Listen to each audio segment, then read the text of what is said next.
Bombalicki here with the Shooting Star Show, being brought to you by blowbacklasertrainer.com. Recoil training ready to go. And here I am with my special guest, Ron Alexenburg. How you doing? Good He's morning. Not even a guest, he's like family now. Good morning. How you doing? I'm doing well. You know, I'm getting ready for the 4th of July and a celebration of this great country. And now sitting here with you is a pleasure.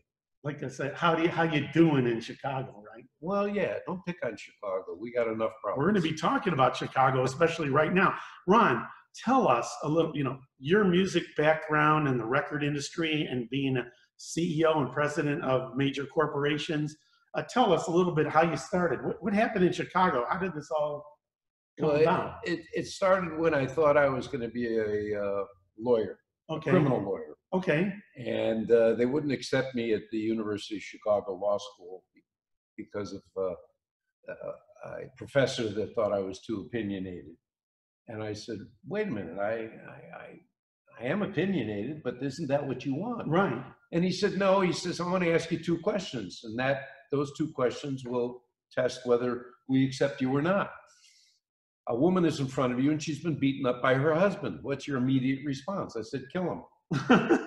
And he said, well, he said, now, second question, family is in front of you and the city wants to take away the baby because the baby's undernourished and underfed.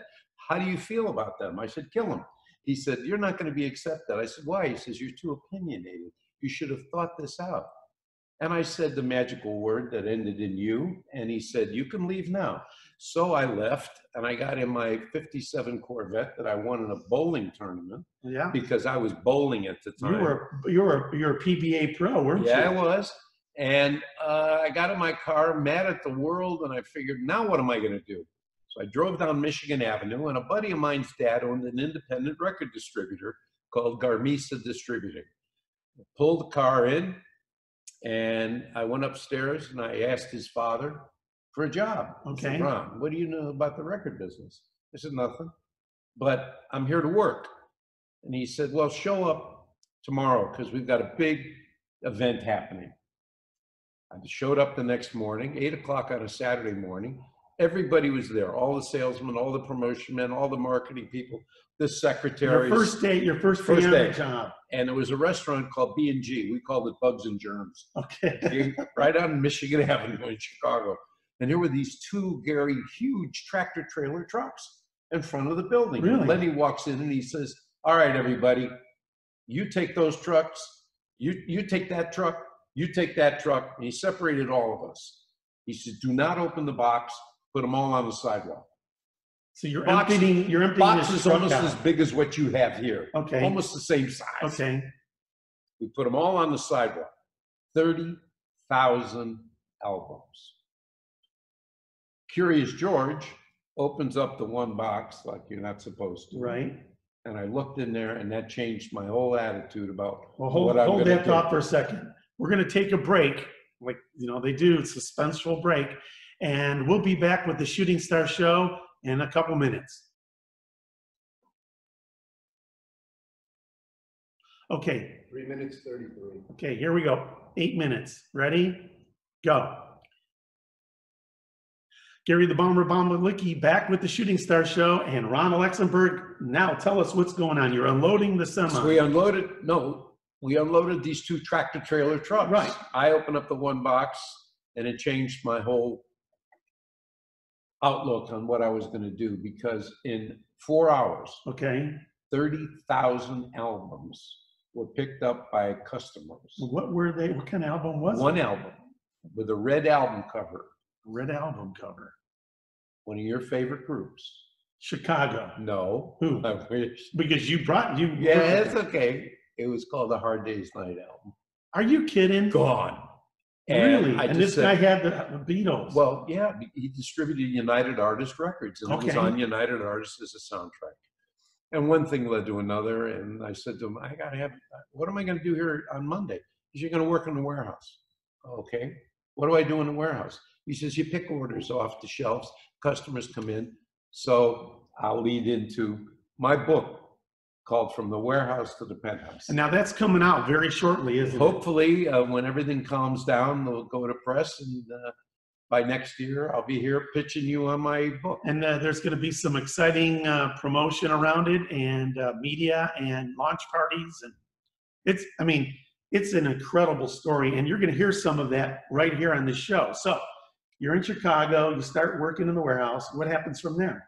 I show up the second day at work, and there's a blonde lady and a guy, blonde, standing back to back early in the morning. And they said, "Do you work here?" I'm going, "Yeah." "What do you do?" I work here. And they said, "Well, and they gave me her name, and then he gave me his name. And he said, "We have a new record. Would you listen to it?" "Sure." So there was this little old RCA record player. Okay. And I went over and I put it on. As the boss, the owner of the company, he comes down the steps and he goes, "Ron, what are you doing?" I'm working here." "Oh, really? Do you know who that is?" And I said, "No." She says, "I'm Dusty Springfield." I'm What? going, "Oh, okay." And then the guy, "I'm Brian Hyland." I'm going, "Oh, okay." And Wishing and Hoping was the song. That was the song. And love it. "What do you do?" He says, "Well, the promotion people will come in and they'll take it to the radio stations." I'm going, "Oh, that sounds like a hell of a lot better job Working in this warehouse. picking orders in the warehouse." Well, one thing led to another. About a year later, about 6 months later, Lenny was at a NARM convention, National Association of Record Merchandisers in Florida, calls me on the phone. He says, "A courier is coming to bring you an envelope. In that envelope will be a record that I just heard, and I want you to take it to WLS, the second most powerful radio station in the United States. Right. Tell them Chicago. it's from me, and just drop it off." Courier comes. I look at the record. It was a dub, a metal dub that you could only play 5 times. Acetone? Acetate. Acetate. Thank you. Thank So, you. Curious George, once again, I put it on, I listened to it, I said, "This really sounds good." I take it to the radio station with my dirty t-shirt, pair of shorts, and I look for the program director, Gene Taylor, God rest his soul. And I said, "Gene Taylor," and they're sitting there, all the jocks from WLS, eating, playing liar's poker. Right. And here I am, bringing him You're this just walking stuff. in. Yeah, Who the hell are you? To the London house in Chicago. And he says to me, "Who are you?" And I said, "Ron Alexenburg. I work." "Oh, that's nice. What do you want?" And I said, "Well, I was asked to bring you this." He said, "Is it a hit?" I said, "Yeah, I think it's really good." He said, "Are you a gambler?" And I'm going, "Yeah." He said, "If I take this upstairs and play it at the second most powerful radio station in the United States, and the phones don't light up, call in. Right, right. Do you agree never to come back here again?" I thought about it for about a half a second, and I said, "Yeah, sure." He says, "Okay, that was it." I said, "What do you mean?" He said, "That's it." So he went back to eating. I got in my car. I'm driving down Michigan Avenue. You have the radio on, of course? Oh, of course. And I hear what also changed my whole outlook on the music business, because I heard for the first time, "All the leaves are brown." Oh, California Dreamin'. Wow. And here I am, 55 years later, living in California. Go figure that out. Yeah, who knows? It's like a fish out of water for you. But that did it. I mean, here I am right now with a little bit of chills from that memory of that day driving down Michigan Avenue. And, it's been a time and a half. I would go out at night and listen to bands. And I went into a place in Schaumburg, Illinois, to a place called Beginnings. Okay. Does that mean anything to you, that song, Beginnings? What's that band? Chicago. Right. And was it Chicago CTA? Yeah, at the time? Oh yeah. And I sent that into New York, and they picked it up, and the album came out. And I was a happy camper until they called me and said, "We got to change the name of the group." What? Yeah. So here you are, Chicago Transit Authority. That was the problem. You couldn't use that. Because the CTA, CTA, the buses and the subways. So Jimmy Guercio, the producer, Danny Serafin, Robert Lamb, I call him Bobby Lamb, Robert Lamb, they just said, "Okay, we'll call it Chicago." And John Berg at the CBS building designed that magnificent logo. And there you had it.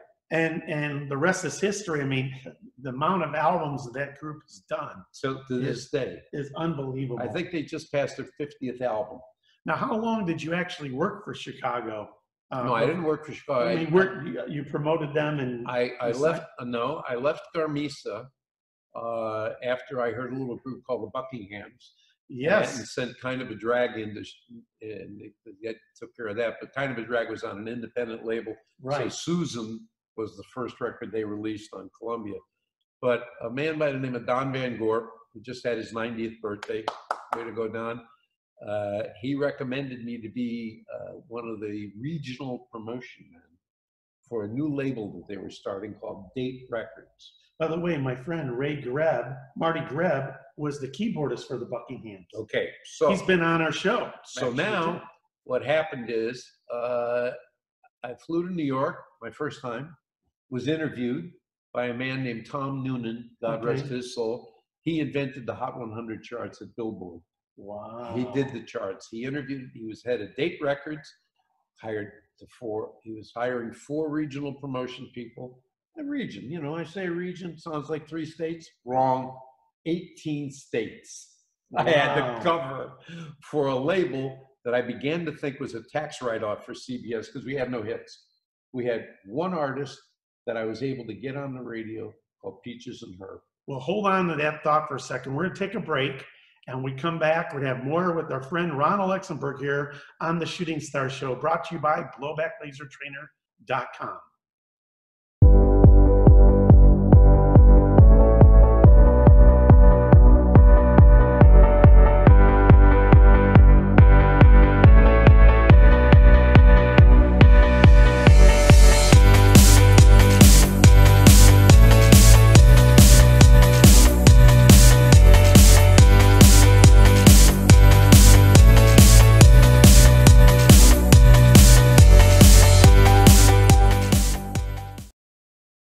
Gary the Bomber Bombalicki back with the Shooting Star Show, brought to you by BlowbackLaserTrainer.com and our friend Ron Alexenburg. Now, Peaches and Herb. Yeah. What's happening with them? Well, it was one of the first releases on this brand new label, Date Records. Date Records. Yeah, and I couldn't get it played hardly anywhere. Really? What song was it? Love is Strange. Okay. Let's Fall in Love. Mm-hmm. United. They had a bunch of hits, and it was brought to the label by a wonderful man named David Caprell, God rest his soul. All he ever did was discover Johnny Mathis and Sly and the Family Stone. Oh, just and small act. Wonderful man. And this was his first act with Date Records. Okay. And to show you how you get in the business, I would go to radio stations, introduce myself, wearing a shirt and tie. And yeah, what else you got? Yeah, what else you got? You know, and I'm in Pittsburgh. Oh, lovely place. And Tom Noonan calls me and he says, Ron, you're my promotion guy in the Midwest. You can't get this record played. What's the matter? And I said, nobody likes it. But, you know, I'm looking out of my window and I see a radio station, you know, WIGS. So I got dressed and I walked out. This is one of my favorite stories. And I walked into this WIGS and there was drapes in the window. Didn't really look like a radio station, but there was a nice young lady sitting at the desk. And I said, my name is Ron Alexenburg. I'd like to meet the program director. She said, who? I said, program director, music director. She said, sir, this is a wigs store, WIGS. So I obviously didn't get the record played there either. You thought that was a radio station? Yeah, WIGS, no? Well, where you're from, everything is K, KQV. Well, actually, KDKA. W, because it's not W, it's W. Yeah. But here I am, you know, and that's a great story. And I went over to the... Did you finally get to the real radio station? Yeah, I went to a place called WAMO, WAMO. But here's another thing. I walk in the radio station and I said, I'd like to meet the program director. And they said, Sir Walter Raleigh. I mean, no. Well, that's the program director, Sir Walter Raleigh. I'm going. You thought you wanted to back No, first it's the wigs. Store. First it's the wigs. Now it's Sir Walter Raleigh. But in those days, these jocks, these air personalities, had great names. Chatty Hattie, Sir Walter Raleigh. Porky Chedwick. You remember Porky? Okay. Oh, there's a lot of But them. that's when Cousin business, Brucey. Cousin Brucey. That's when the business was so much fun. Well, the characters and you know what? You felt like a family almost, right? Because well, you got to know them. I mean, yeah. absolutely. Anniversaries, birthdays. You would call them. You would meet their wives, and their wives would say, "How come when you take my husband out to dinner, you don't take me?" I didn't want to say because he doesn't want you there, you know, but that was okay. I said, well, take him. So I take this one couple one day in Detroit out to dinner to a great place, Carl's Chop House. Yeah. Oh, I heard that. Oh, yeah.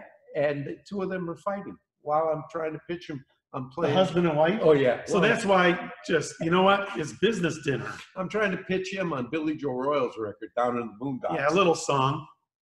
That was a Columbia record song. Oh, yeah. That was on the black and red label. Well, it was the red label. Yeah, but the black. But that was the same day that I pulled off something on a little record called Red Rubber Ball by The Circle. And the program director at Keener, he didn't want to play it. He didn't like it. And the record was already a hit in many markets. So I said to our promotion man, Russ Yergi, God rest his soul, take me to a sporting goods store. What? Take me to a sporting goods store. Walk into the sporting goods store. I bought 25 Spaldings, right? And we wrote on the ball, Red Rubber Ball, Circle, Columbia Records. Came back to the radio station, threw the balls in the foyer of the radio station. Balls are rolling all over the floor. And the program director, Scotty Reagan, a disc jockey, he picks it up and he goes, Red Rubber Ball, Circle, Columbia Records. And he goes to the program director and he says, how come we're not playing this record? And that's how the record got added to the radio station. So it's called promotion. So you were doing everything out of Chicago at the time? No. I was now in New York. Oh, so then you go to New York. I'd been promoted to assistant head of promotion for the best record company ever, Columbia Records. Columbia Records, CBS, Columbia Records. Yep. All right, so now you're in New York, and so what point did it happen where people recognize what you're doing to say, Ron, we need you to run a label? Well, Clive Davis and I had a very special, as we do to this day, relationship.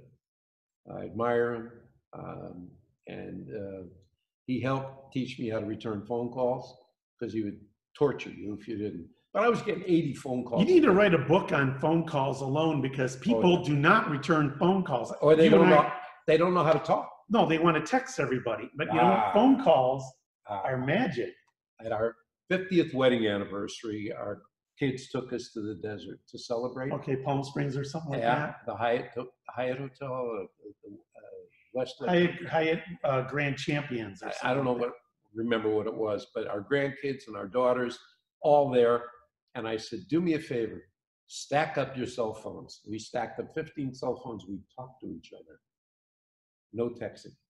Okay. Pretty impressive. But the business then is so different than it is now.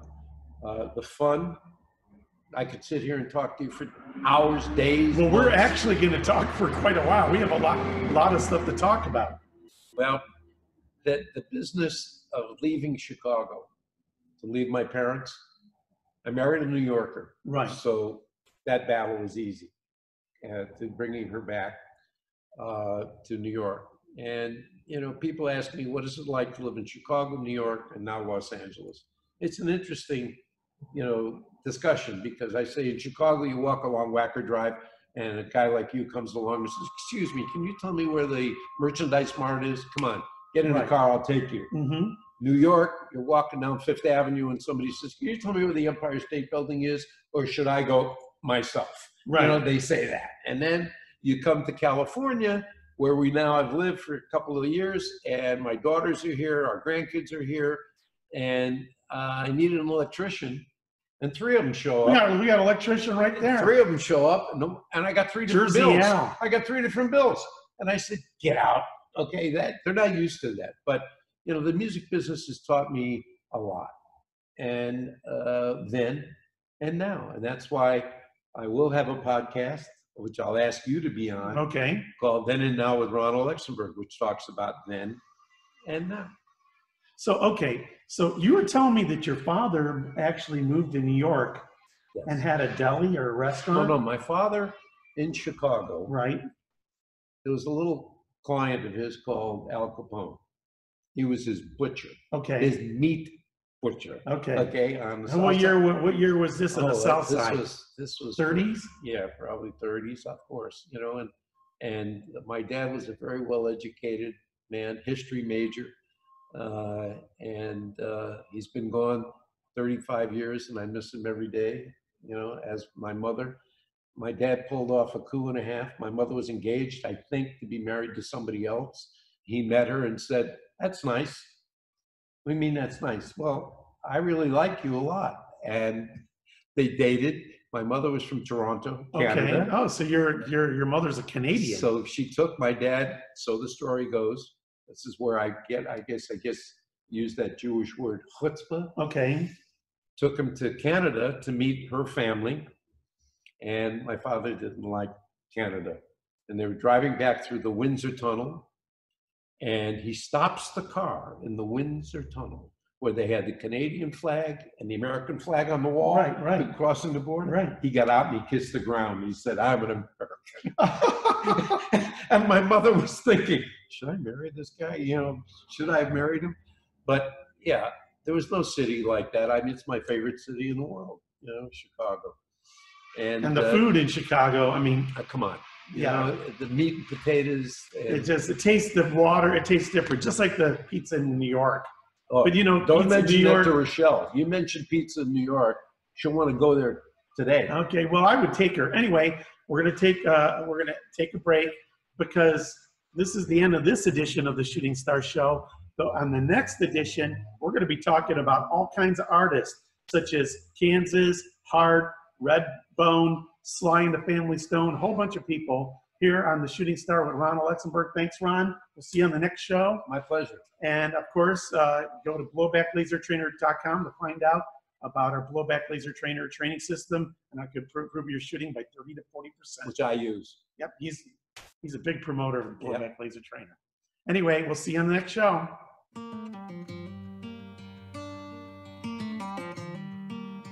Hey guys, Jersey Al here with blowbacklasertrainer.com. Recoil training ready to go. Let me show you a couple things about the blowback laser trainer. Besides the recoil, you charge this magazine up and you get 3,100 shots, and you can dry fire it too. That's amazing.